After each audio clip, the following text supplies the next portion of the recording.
लोग अक्सर आत्माओं के बारे में बात करते हैं कि वो होते हैं या नहीं, क्या पता। लेकिन सच कहूँ, किसी ने उनका असली रूप तो नहीं देखा।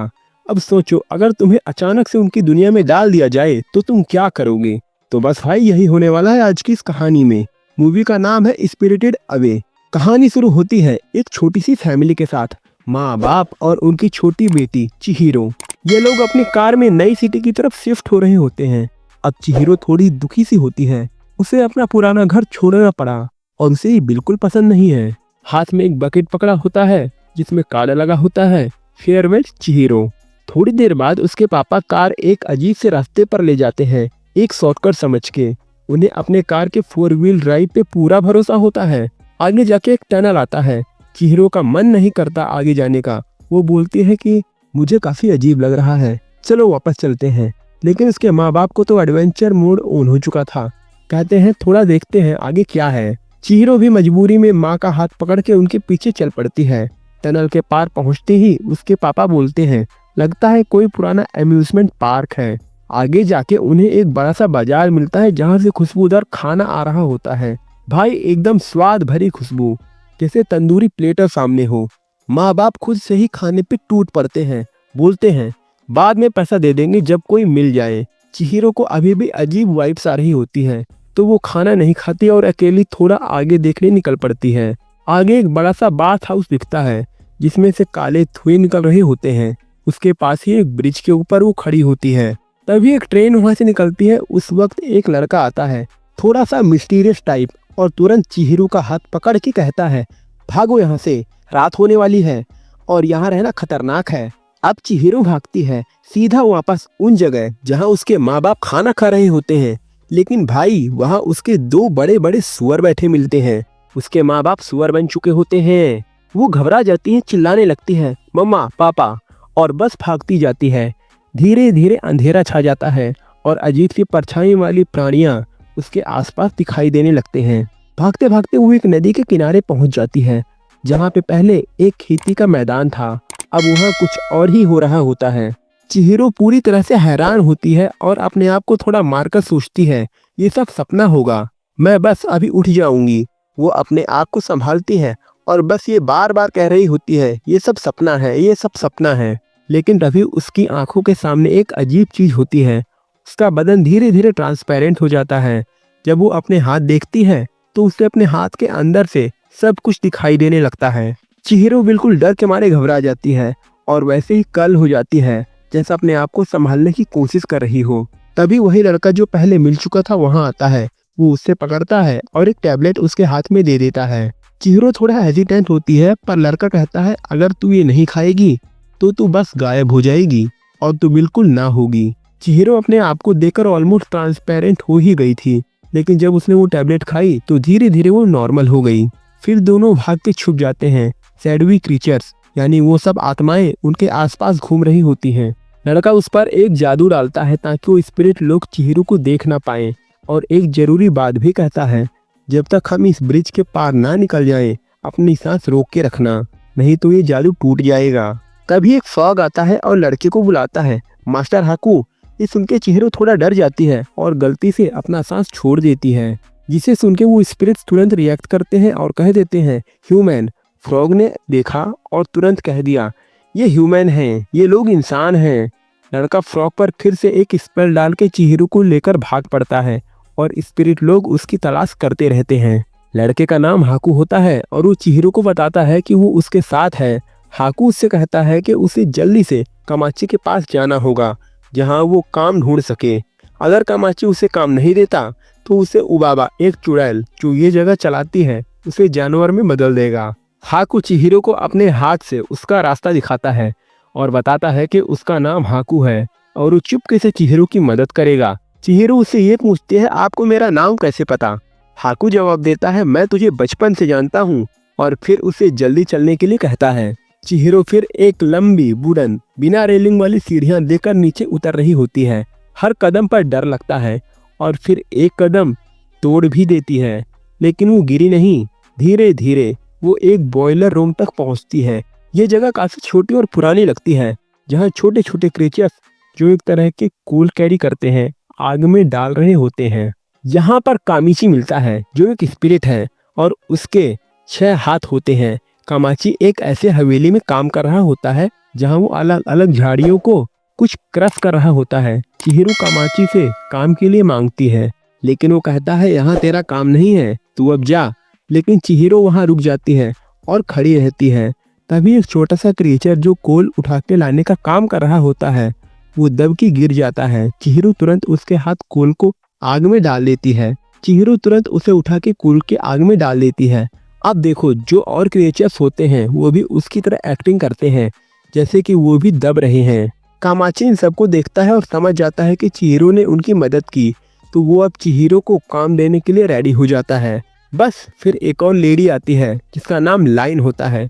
लाइन को समझ आता है कि चिहिरो ह्यूमन है, तो कामाची उसे कहता है ये मेरी पुत्री है, इसे युबाबा के पास ले जाओ। कामाची थोड़ा ब्राइब करके लाइन को चिहिरो को ले जाने के लिए कहता है।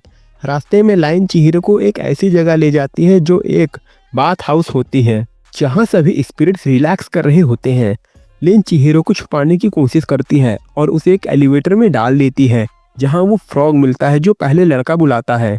फ्रॉग उससे कहता है तुम्हें ह्यूमन का स्मेल आ रहा है, लेकिन लेन उसे डिस्ट्रैक्ट कर देती है और चिहिरो को एलिवेटर के अंदर डाल देती है ताकि वो युबाबा के पास पहुंच सके। जब वो युबाबा के रूम के डोर को खोलती है तो डोर नॉब खुद ही कहता है तुम्हें पहले नॉक करना होगा। जैसे ही वो अंदर जाती है वो तुरंत एक पुरानी औरत को देखती है जो युबाबा होती है। चिहिरो अपने काम की बात करती है लेकिन युबाबा उसका मुंह सील कर देती है और कहती है ये जगह ह्यूमंस के लिए नहीं है, तुम्हें अपने माँ बाप जैसे सुअर या फिर एक कोयला बना दूंगी। फिर युबाबा उसका मुंह खोल लेती है और चिहिरो से पूछती है तुझे यहाँ किसने भेजा। चिहिरो बस यही कहती है मुझे काम चाहिए। युबाबा गुस्से में आ जाती है। तभी एक बड़ा सा बच्चा जो 1 फुट के साइज का होता है वो डोर को तोड़ते हुए अंदर आता है। युबाबा गुस्सा होकर दूसरे रूम में भाग जाती है। चिहिरो अब अपनी बातचीत से करती है। तब युबाबा थोड़ा रिलैक्स होती है और एक कागज पर साइन करने के लिए कहती है। जैसे ही चिहिरो उस पेपर पर साइन करती है युबाबा उसका नाम उठा के उसकी पूरी आइडेंटिटी बदल देती है। उसका नया नाम सैन हो जाता है। हाकू तब आता है और युबाबा उससे कहती है चिहिरो को काम पर ले जाओ। चिहिरो जिसे अब सैन बुलाया जाता है एलिवेटर में सब वर्कर्स को देखकर उनसे मिलती है। जब वो हाकू को देखकर उसे अपने पुराने नाम से बुलाती है तो हाकू थोड़ा अजीब बिहेव करता है। वो उससे कहता है मुझे मास्टर हाकू बुला और तू मेरे साथ काम कर। लिन चिहिरो की केयर कर रही होती है और जब चिहिरो उसे हाकू के बारे में पूछती है तो लिन कहती है हाकू युबाबा का हेंचमैन है, उससे दूर रहना। जैसे जैसे शाम होती है सब लोग सो जाते हैं। युबाबा अपने आप को एक क्लॉक से लपेटकर एक बर्ड लाइक क्रिएचर में बदल जाती है और फिर चली जाती है। बस तभी हाकू आता है और चिहिरो को कहता है मुझे फॉलो करो, ब्रिज के पास आ जाओ। चिहिरो ब्रिज तक पहुंचती है और वहां एक ब्लैक शैडो देखती है जिसके चेहरे पर एक मास्क लगा होता है। वो शैडो धीरे धीरे गायब हो जाता है। तभी हाकू आता है और चिहिरो को ले जाता है अपने माँ बाप के पास जो अब सुअर बन चुके हैं और उन्हें अपनी पुरानी जिंदगी याद भी नहीं रहती। हाकू चिहिरो को बताता है तेरा असली नाम चिहिरो है, ना कि सैन। युबाबा लोगों का नाम छुपाकर उनको अपने कंट्रोल में कर लेती है जैसे कि वो मुझे कंट्रोल करती है और मुझे मेरा असली नाम याद नहीं रहता। हाकू उसे खाना देता है और जैसे ही चिहिरो खाना खाती है वो रोने लगती है अपनी पुरानी जिंदगी की यादों को याद करके। जैसे ही चिहिरो अपने काम पर जाने के लिए निकलती है वो आसमान में एक ड्रैगन देखती है। काम पर जाकर चिहिरो को काफी मुश्किल होती है और वो दोबारा वही शैडो स्पिरिट देखती है जो मास्क पहने खड़ा होता है बारिश में, बिल्कुल उसी जगह पहले भी देख चुकी थी। चिहिरो उसे बुलाती है आ जाओ अंदर। फिर थोड़ी देर बाद लिन और चिहिरो को एक बड़ा टब सफाई करने के काम में दिया जाता है। सबसे गंदे स्पिरिट्स के लिए होता है। ये काम यूजुअली फ्रॉग्स करते हैं। जैसे ही वो टब साफ करते हैं उन्हें हर्बल वाटर को फिल करने के लिए एक टोकन की जरूरत होती है, लेकिन रिसेप्शनिस्ट उन्हें टोकन देने से मना कर देती है और कहती है अपने हाथों से साफ करो। तभी शैडो स्पिरिट वहां आता है और टोकन लेकर उनके लिए आता है। जब रिसेप्शनिस्ट फोन पे बिजी होती है चिहिरो उसका शुक्रिया अदा करती है और फिर चली जाती है। बाद में जब शैडो स्पिरिट चिहिरो को खुश करने के लिए और टोकन्स ले आता है तो चिहिरो कहती है मुझे उनकी जरूरत नहीं। ये सुनकर शैडो स्पिरिट थोड़ा उदास हो जाता है और अपने हाथ से सब कुछ गिराकर चला जाता है। तभी एक स्टिंकी स्लज लाइक स्पिरिट आता है जो अपने गंदगी से सबको भगा देता है। चिहिरो को उस स्पिरिट का ध्यान रखने के लिए कह दिया जाता है। चिहिरो उस स्पिरिट को उसी टब में ले जाती है जो उसने पहले प्रिपेयर किया था, लेकिन वो स्पिरिट इतना गंदा होता है कि वो अपने पानी को भी गंदगी से भर देता है। चिहिरो जो टोकन शैडो स्पिरिट ने दिए थे उन्हें यूज करती है, वो पानी को दोबारा फ्लो करने लगती है, पर फिर वो स्लिप हो जाती है और टब में गिर जाती है। जब वो स्पिरिट उसे उठाता है तो चिहिरो को उसके अंदर कुछ चीजें चिपकी हुई मिलती हैं। फिर युबाबा आती है और वो उन चीजों को एक रोप से खींचकर निकालती है। काफी सारा कच्चा माल निकलता है और अंदर से एक ग्रेट रिवर स्पिरिट निकलकर सामने आती है। उस रिवर स्पिरिट ने चिहिरो का शुक्रिया अदा करते हुए एक ग्रीन हर्बल बॉल दिया। सब लोग खुशी से झूम उठते हैं और युबाबा चिहिरो का शुक्रिया करते हुए कहती है, तुमने बहुत अच्छा काम किया। उसके बाद हम देखते हैं शैडो स्पिरिट जो एक टब में बैठा होता है। वही स्मॉल फ्रॉग आता है और कहता है बाथ हाउस बंद हो गया है। तभी वो शैडो स्पिरिट अपने हाथ से गोल्ड निकालकर फ्रॉग के हाथ में डाल लेता है और फ्रॉग ग्रेडली वो सोना अपने हाथ में ले लेता है। जैसे ही शैडो स्पिरिट अपना सोना देकर फ्रॉग को खाता है, उसकी आवाज भी फ्रॉग जैसी हो जाती है। वो दूसरे एम्प्लॉय को जगाने के लिए सोना डाल लेता है और कहता है सबको उठाओ। सुबह चिहिरो को आंख खुलती है और वो देखती है कि कोई उसके पास नहीं है। तभी लाइन आती है और बताती है कि एक स्पिरिट सोना दे रहा है और अगर वो चाहे तो उनके साथ काम कर सकती है, पर चिहिरो उनके साथ नहीं जाती। बालकनी पर खड़े होते हुए चिहिरो वही ड्रैगन देखती है जो पहले हाकू के रूप में दिखा था। उसके आसपास पेपर बर्ड्स घूम रहे होते हैं और चिहिरो उन्हें देखकर हाकू को बचाने की कोशिश करती है। हाकू खून फूंकता है लेकिन वो तुरंत युबाबा के पास चला जाता है। तभी एक पेपर बर्ड चिहिरो के ऊपर चिपक जाता है और जब वो युबाबा के पास जाने की कोशिश करती है, रास्ता ब्लॉक हो जाता है। शैडो स्पिरिट जो सोना दे रहा था उसे रोक लेता है और सोना देने की कोशिश करता है, पर चिहिरो उसे सोना लेने से मना कर देती है और वो चली जाती है। ये देखकर शैडो स्पिरिट गुस्से में आता है और 2 वर्कर्स को खा जाता है। चिहिरो युबाबा के पास पहुंचती है जहां हाकू को डिस्पोज करने वाले होते हैं। तभी वो पेपर बर्ड जो पहले हाकू को दिखाया गया था युबाबा की बहन में बदल जाता है। उस बहन के पास कुछ मैजिक होता है जिसमें वो युबाबा के बच्चों को माउस बना देती है, एक क्रिएचर को छोटा सा बर्ड बनाने में बदल देती है और युबाबा के बेबी को 3 सर वाले क्रिएचर में बदल देती है। युबाबा की बहन चिहिरो को बताती है कि हाकू एक चोर है और उसे सजा मिलनी चाहिए, लेकिन चिहिरो उसका डिफेंस करती है और कहती है ये उसका कसूर नहीं है। तभी हाकू अपने पावर से पेपर बर्ड को मार डालता है और युबाबा की बहन गायब हो जाती है। उसके बाद दोनों एक वेंट में गिर जाते हैं जो कमाची के पास ले जाता है। माउस और बर्ड भी उनके साथ होते हैं। कमाची चिहिरो को बताता है कि हाकू पर एक कर्स है, यानी कि श्राप। चिहिरो उसे मदद करने के लिए हाफ बॉल का एक टुकड़ा देती है जो रिवर स्पिरिट ने दिया था। हाकू उसे खाता है और अपना पुराना कर्स निकाल डालता है, जिसमें वो वॉर्म लाइक क्रिएचर भी निकालता है जो कर्स का पार्ट था। जैसे ही हाकू अपने ह्यूमन फॉर्म में वापस आता है, कमाची चिहिरो को बताता है कि हाकू युबाना के अपीयरेंस था और मैजिक सीखने का जुनून था। अब चिहिरो डिसाइड करती है कि वो जेनिबा के पास जाएगी जो युबाना की ट्विन सिस्टर है। वहाँ वो जेनिबा का सील वापस करेगी और हाकू की तरफ से सॉरी भी बोलेगी। कमाची उसे 4 ट्रेन टिकट्स देता है और जैसे ही चिहिरो चलती है, वर्कर्स उसे बुलाते हैं और कहते हैं कि शैडो स्पिरिट के साथ जो प्रॉब्लम चल रही है उसे सॉल्व कर। चिहिरो अपने पास रखे हर बॉल का एक टुकड़ा शैडो स्पिरिट को देती है, जिससे वो सब कुछ वॉमिट कर देता है। उसके बाद शैडो स्पिरिट चिहिरो का पीछा करते हुए भाग जाता है। चिहिरो को ट्रेन स्टेशन तक पहुंचने में लेन मदद करती है। नो फेस जो एक स्पिरिट है वो भी उनके साथ आता है। चिहिरो माउस और बर्ड को साथ लेकर जेनिबा के घर जाती है। इस दौरान युबाबा को पता चलता है कि उसका बेबी गायब हो गया है, जो वो 3 हेड्स वापस अपनी असली फॉर्म में बदल जाते हैं। जेनिबा से अपना सील वापस लेने के बाद चिहिरो हाकू से कहती है कि वो उसका बेबी ले आए। हाकू कहता है कि वो उसे वापस ला देगा, लेकिन उसके बदले चिहिरो को अपने पेरेंट्स को उनकी दुनिया में वापस भेजना पड़ेगा। जेनिबा के घर जाकर चिहिरो सील वापस करती है और हाकू से माफी मांगती है।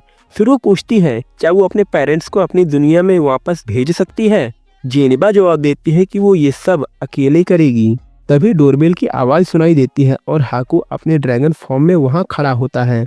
नो फेस जेनिबा के पास रुक जाता है और माउस और बर्ड हाकू और चिहिरो के साथ चलते हैं। चिहिरो के जहन में कुछ याद आता है। वो याद करती है कि काहाकू नाम के एक नदी में गिर गई थी और उसे हाकू ने बचाया था।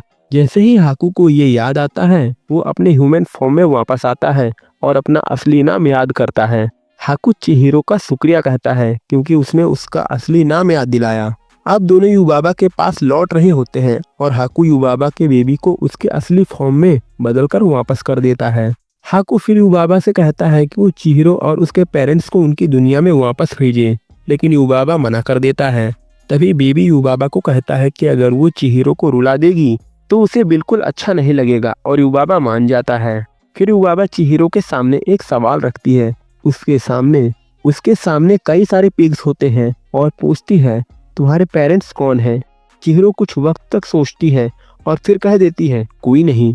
जैसे ही वो जवाब देती है सब पिग्स वर्कर्स में बदल जाते हैं। चिहिरो का जवाब सही होता है और कॉन्ट्रैक्ट धूल से उड़न जाता है। हाकू चिहिरो को कहता है अब तुम अपने पेरेंट्स के पास जाओ, वो बाहर ऑलरेडी जा रहे हैं। हाकू उसे ये भी कहता है अब मत देखना। चिहिरो पूछती है क्या हम दोबारा मिलेंगे? हाकू जवाब देता है मैं अपना अप्रेंटिसशिप खत्म कर दूंगा और हम जरूर मिलेंगे।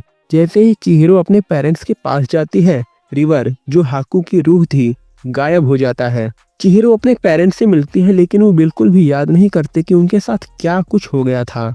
वो बस पूछते हैं तुम कहाँ थी? सब एक साथ अपने घर की तरफ जाने लगते हैं और ये कहानी यहीं पर खत्म होती है। तो दोस्तों आज की कहानी आपको कैसी लगी मुझे कमेंट बॉक्स में जरूर बताना। और अगर आज की कहानी आपको पसंद आई है तो एंड स्क्रीन पर लिखने वाली कहानी भी आपको जरूर पसंद आएगी, उसको भी आप जरूर देखना। मिलते हैं अगले वीडियो में, तब तक के लिए बाय बाय, सायोनारा।